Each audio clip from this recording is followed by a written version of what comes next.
এইমাত্র ইসরায়েলের বিমান বাহিনী বৈরুতে অবস্থিত আল-কোলা বিমান হামলা চালিয়েছে, একটি ভবনকে ধ্বংস করে দিয়েছে ইসরায়েলের বিমান বাহিনী।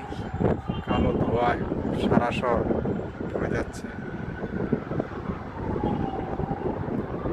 আল-কোলা বৈরুতে অবস্থিত, লেবানন।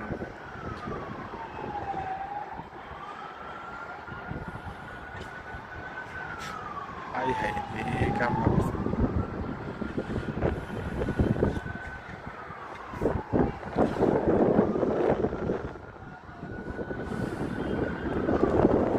আল-কোলা বিমান হামলা করছে ইসরায়েলি বিমান বাহিনী। আল-কোলা